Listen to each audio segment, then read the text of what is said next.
Hello class. Today we will start our chapter 6 that is dissolution of a partnership firm. So आज की class में हम chapter 6 हमारा start करेंगे. So chapter का नेम है हमारा dissolution of partnership firm. So name से ही स्टार्ट करते हैं. Dissolution का मीनिंग होता है डिसोल्व करना, मीन्स बंद करना, क्लोजिंग डाउन, वाइंडिंग अप भी जिसे हम कह सकते हैं. मीन्स जब कंपनी अपने बिजनेस को बंद करती है उसे हम क्या बोलते हैं, dissolution. Means firm is dissolve, firm बंद होगी, फर्म ने अपना बिजनेस क्या कर दिया, बंद कर दिया. सो closing down of business is called dissolution of a partnership firm. जब फर्म अपना बिजनेस क्लोज करती है उसी सिचुएशन को हम बोलते हैं that firm is dissolve. Clear. तो जब फर्म अपना बिजनेस क्लोज डाउन करती है तो उस सिचुएशन में होता क्या है. अब ऑब्वियस है, आप खुद सोच के देखो कि अगर मैं बिजनेस बंद करूं, अच्छी खासी मेरी कोई कंपनी हो, कंपनी नहीं तो अभी हम पार्टनरशिप फर्म की बात कर रहे हैं, हम 3-4 पार्टनर्स थे, मिलके बिजनेस कर रहे थे और हमने अब डिसाइड किया. अब एक क्वेश्चन यहाँ पे ये भी अराइज होता है, ऐसी कौन कौन सी सिचुएशन होती है जब फर्म अपनी फर्म को क्या कर देती है, डिसॉल्व कर देती है. तो स्टूडेंट्स काफी सारी सिचुएशन हो सकती है. तो कंपल्सरी डिसोल्यूशन होता है, मीन्स फर्म को डिसॉल्व करना ही पड़ेगा. तो ऐसी कौन कौन सी सिचुएशन होगी जब फर्म को कंपल्सरी अपने बिजनेस को क्या करना पड़ता है, डिसॉल्व करना पड़ता है, मीन्स बंद करना पड़ता है. जब बिजनेस इलीगल करने लग जाए, मीन्स अभी तक वो लीगल बिजनेस कर रहे थे, ठीक है, लेकिन लीगल करते करते पार्टनर्स के मन में आया क्यों ना हम इलीगल बिजनेस भी स्टार्ट करें, ठीक है. और अगर इलीगल स्टार्ट कर दिया उन्होंने कुछ काम करना, तो उस सिचुएशन में कंपल्सरी हो जाएगा फर्म को अपने बिजनेस को क्या करना पड़ेगा, बंद. क्योंकि कोर्ट भी ऑर्डर दे सकती है या किसी भी सिचुएशन में किसी को पता लगा है तो उनके खिलाफ किसी ने केस फाइल करा है तो उस सिचुएशन में उन्हें अपने बिजनेस को क्या करना पड़ेगा, वाइंड अप करना पड़ेगा. क्लियर. या फिर एक पार्टनर को छोड़ के बाकी सभी पार्टनर्स क्या हो जाए, हमारे इंसॉल्वेंट हो जाए, तो उस सिचुएशन में भी फर्म को अपने बिजनेस को क्लोज डाउन करना पड़ता है. Insolvent you know means mentally position जो होगी जब सही ना हो. अगर मान लो 3 पार्टनर है, 3 में से 2 की सही नहीं है अब, तो उन्हें फर्म को क्या करना पड़ेगा, क्लोज डाउन करना पड़ेगा. तो ये सिचुएशन है हमारी कंपल्सरी डिसोल्यूशन की. क्लियर. या फिर on happening of any event भी आपको बिजनेस को बंद करना पड़ सकता है. इवेंट कौन कौन सी हो सकती है, या तो फर्म का जो टाइम पीरियड था ना, जितने टाइम पीरियड के लिए फर्म, क्योंकि आपको पता है पार्टनरशिप डीड में ऑलरेडी डिसाइड होता है ड्यूरेशन, मीन्स कितने टाइम पीरियड के लिए ये पार्टनर्स बने हैं, 3 इयर्स के लिए, और वो 3 इयर्स का ड्यूरेशन जो है कंप्लीट हो जाता है तो फर्म अपने बिजनेस को क्या कर देती है, बंद कर देती है. या फिर जिस ऑब्जेक्टिव को अचीव करने के लिए फर्म इस्टेब्लिश हुई थी उसका वो ऑब्जेक्टिव अचीव हो जाता है तो उस सिचुएशन में भी फर्म अपने बिजनेस को बंद कर सकती है. तो इन दोनों सिचुएशन में भी फर्म अपना बिजनेस क्या करती है, क्लोज डाउन करती है. क्लियर. या फिर कोर्ट ऑर्डर भी देती है, उस सिचुएशन में भी फर्म को क्या करना पड़ता है, अपने बिजनेस को बंद करना पड़ता है. कोर्ट कब कब ऑर्डर दे सकती है, कोर्ट ऑर्डर देती है सपोज कोई भी एक पार्टनर है वो मिसबिहेव कर रहे हैं, बाकी 2 पार्टनर्स को सहन नहीं हो पा रहा कि हमारे साथ अच्छा व्यवहार नहीं कर रहा, तो बाकी पार्टनर्स क्या करते हैं, कोर्ट में केस फाइल कर देते हैं उस पार्टनर के अगेंस्ट. तो उस सिचुएशन में कोर्ट ऑर्डर दे देती है कि आपको अपनी फर्म को क्या करना पड़ेगा, बंद करना पड़ेगा. क्लियर. तो ऐसी सिचुएशन में ऑर्डर कोर्ट के द्वारा देने पर फर्म को अपनी फर्म को क्या करना पड़ता है, पार्टनर्स को बंद करना पड़ता है. या फिर किसी पार्टनर ने एग्रीमेंट का उल्लंघन किया जिसे हम ब्रीच ऑफ एग्रीमेंट बोलते हैं. मीन्स 3 पार्टनर्स हैं, उन्होंने एग्रीमेंट साइन किया, इतना प्रॉफिट शेयरिंग मिलेगा हमें, और सपोज एक पार्टनर जो है वो ज्यादा हिस्सा की डिमांड कर रहा है जबकि एग्रीमेंट में ऐसा कुछ भी मेंशन नहीं था. तो उस सिचुएशन में बाकी पार्टनर्स कोर्ट जा सकते हैं, वो अपनी बात को प्रेजेंट करेंगे उनके सामने और कोर्ट ऑर्डर दे सकते हैं कि आपकी फर्म को आपको क्या करना पड़ेगा, बंद करना पड़ेगा. तो कहने का मतलब ऐसी बहुत सारी सिचुएशंस होती है जब कोर्ट के सामने प्रेजेंट की जाती हैं, उन्हें लग रहा है कि हाँ अब ये फर्म बंद हो जानी चाहिए क्योंकि बाकी पार्टनर्स से कुछ कंप्लेन करी है तभी उन्हें फील हुआ. तो ऐसी सिचुएशन में फर्म को क्या करना पड़ता है, हमें बंद करना पड़ता है. तो इस तरीके से काफी सारी सिचुएशन होती है. या फिर म्यूचुअली एग्रीमेंट के थ्रू भी वो एग्री हो सकते हैं कि हमें अपनी फर्म को क्या करना है, बंद करना है. म्यूचुअली एग्रीमेंट का मतलब क्या है मैम, मैं मेरे साथ कोई 2 पर्सन हो रहे हैं, हम 3 पार्टनर्स मिलकर बिजनेस कर रहे थे। अब तीनों ने डिसाइड किया कि ना अब हमें फर्म को क्या करना चाहिए, बस म्यूचुअली एग्री हो रहे हैं, आपस में सहमति हुई है तीनों की, फिर वो अपना बिजनेस उस सिचुएशन में भी क्लोज डाउन कर सकते हैं। क्लियर? तो ये सिचुएशंस थी, किस किस सिचुएशन में फर्म अपना बिजनेस वाइंड अप करते हैं। कंपल्सरी हो जाता है कई बार on the happening of event, by order of court, और we can say mutual agreement. Clear?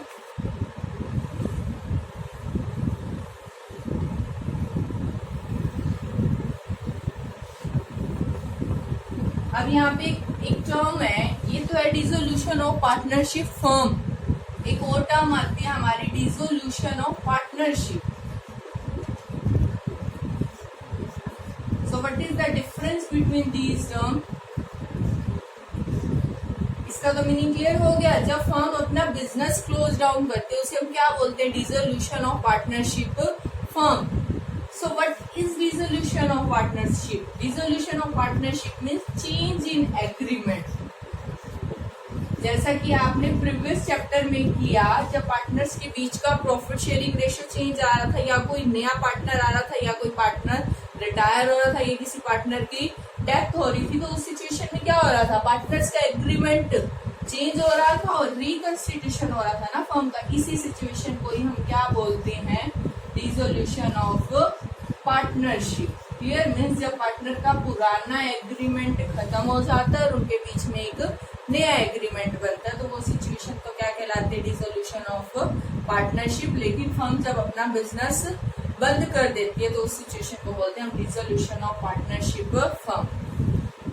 सो जब पार्टनर्स का एग्रीमेंट चेंज होता है ना, यहाँ सिर्फ एग्रीमेंट चेंज हुआ, फर्म अपना बिजनेस क्लोज डाउन नहीं करेगी, वो अपने अकाउंट्स प्रिपेयर करती रहेगी। बस उनका एग्रीमेंट चेंज हुआ है, पहले 2 थे अब 3 पार्टनर हो गई, या 4 थे अब 3 हो गए, इस तरीके की सिचुएशन होगी बस।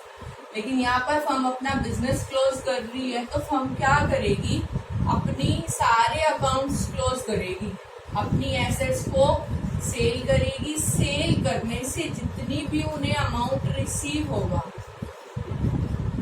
उसका यूटिलाइज करेगी, किसके लिए? लायबिलिटीज की पेमेंट करने के लिए। ऑब्वियसली बिजनेस, अब उसने बिजनेस कर रहे हैं तो हो सकता है कितने पैसों से उन्होंने टाइम टू टाइम पैसा बोरो किया हो, तो अगर पैसा बोरो किसी से किया हुआ है तो ऑब्वियसली जब फर्म बंद हो रही है तो उनको वो अमाउंट रिटर्न भी करेगी, अगर एसेट्स को सेल करने पर उन्हें कुछ रियलाइज हो रहा है तो।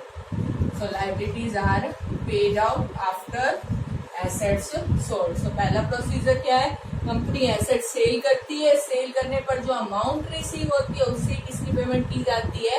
लायबिलिटीज पे की जाती है। अमाउंट जो रिसीव होती है उसकी हमारी एक सीक्वेंस है। सबसे पहले लायबिलिटीज भी कौन सी पे की जाएगी? आउटसाइड। मतलब 4 पार्टनर से हम बिजनेस कर रहे थे, ठीक है, चारों ने स्टार्टिंग में तो बिजनेस में कैपिटल इन्वेस्ट कर दी, लेकिन इन केस बिजनेस में और पैसे की जरूरत हुई थी, तो एक डी पार्टनर था, उस पार्टनर ने फर्म को लोन दे दिया।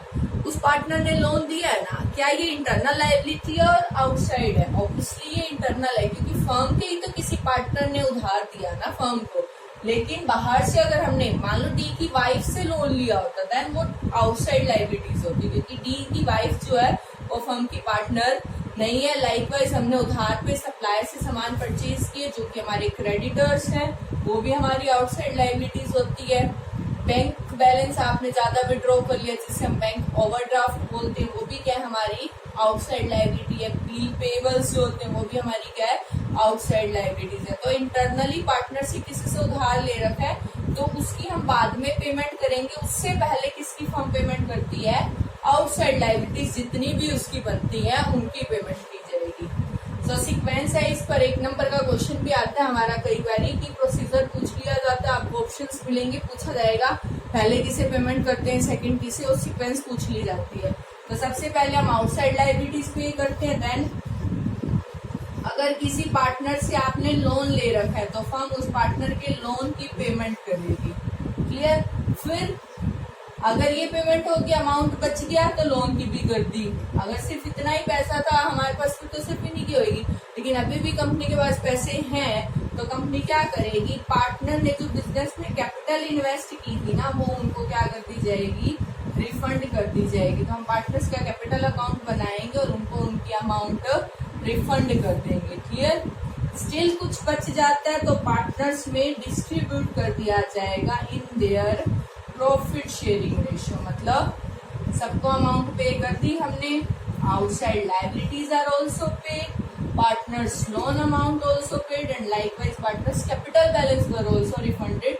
So if there is any remaining amount after paid to them, then amount is distributed among partners in their profit sharing ratio. So ये हमारा प्रोसीजर रहता है एसेट्स को सेल करने पर जो अमाउंट रियलाइज होती है, और यही हमारा प्रोसीजर है अकाउंट्स बनाने का भी। सबसे पहले हम लायबिलिटीज की जो पेमेंट करते हैं वो पेमेंट करते हैं हम रियलाइजेशन अकाउंट में।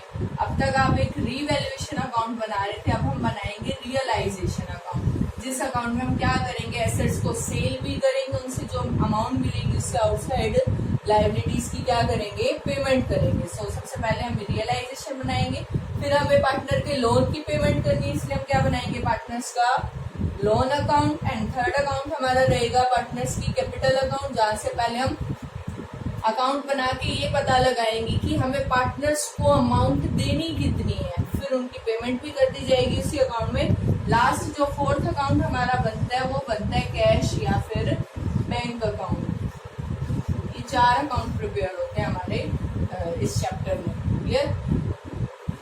सो ये टॉपिक तो था कि अमाउंट रियलाइज होती है एसेट्स को सेल करने पर, उसका किस तरीके से हमें डिस्ट्रीब्यूशन करना है।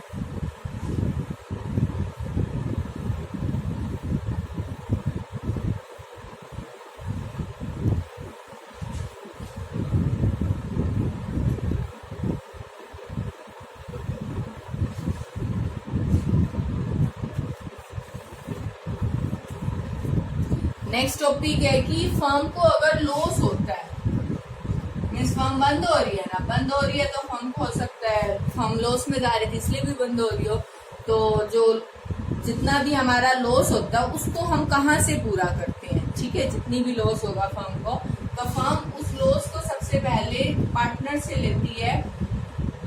मतलब फर्म का जो प्रॉफिट एक्यूमुलेटेड अगर कुछ रखा हुआ है तो आउट ऑफ प्रॉफिट हम मीन्स जितने भी हमारे एक्यूमुलेटेड प्रॉफिट है वहां से अमाउंट को यूटिलाइज करेंगे उस लॉस को पूरा करने में। लेकिन अगर प्रॉफिट हमारे कम रह जाते, सफिशिएंट नहीं है हमारा प्रॉफिट लॉसेस को पूरा करने के लिए, फिर हम क्या करेंगे, उनकी जितनी भी कैपिटल है ना पार्टनर्स की, उसका यूटिलाइजेशन किया जाएगा। Clear?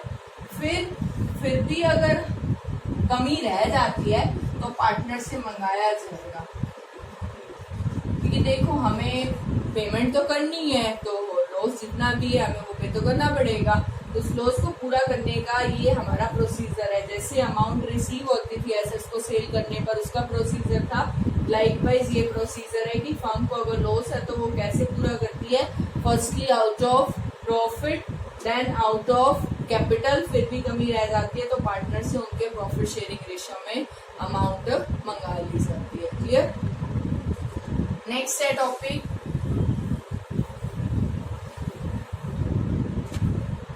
Private dept and firm डेप्ट। नाम से पता लग रहा है वैसे तो प्राइवेट डेप्ट क्या है और फर्म डेप्ट क्या है।